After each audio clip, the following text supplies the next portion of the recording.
লেবাননের রাজধানী বৈরুতের উপকণ্ঠের একটি অ্যাপার্টমেন্ট কমপ্লেক্সে ইসরায়েলি হামলায় হিজবুল্লাহ প্রধান হাসান নাসরাল্লাহ নিহত হয়েছেন। শনিবার হিজবুল্লাহর পক্ষ থেকে দেয়া এক বিবৃতিতে এই তথ্য নিশ্চিত করা হয়েছে।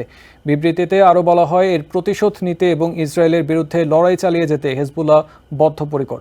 শুক্রবারের ওই হামলায় নিহতদের মধ্যে হাসান নাসরাল্লাহর মেয়ে জাইনাব নাসরাল্লাহ ছিল বলে দাবি করেছে ইসরায়েলি গণমাধ্যমগুলো।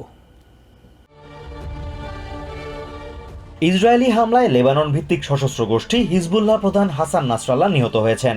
শনিবার এক বিবৃতিতে এই তথ্য নিশ্চিত করে ইসরায়েলের বিরুদ্ধে লড়াই চালিয়ে যাওয়ার অঙ্গীকার করেছে হিজবুল্লাহ। এর আগে সামাজিক মাধ্যম এক্সে করা এক পোস্টে নাসরাল্লাহকে হত্যার দাবি করে ইসরায়েলি ডিফেন্স ফোর্সেস। একই সাথে আইডিএফ এর আন্তর্জাতিক বিষয়ক মুখপাত্র লেফটেন্যান্ট কর্নেল নাদাফ শোশানি একই দাবি করেন।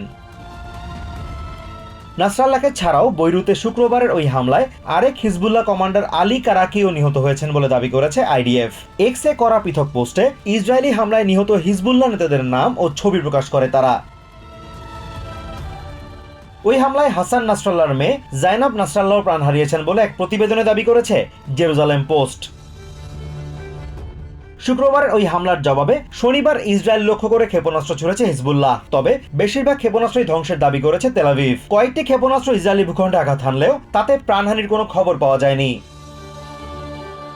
Azimur Rashid Kanak, TVN24 news desk. New York থেকে সম্প্রচারিত TVN24 টেলিভিশন বিশ্বজুড়ে বাঙালির কণ্ঠস্বর।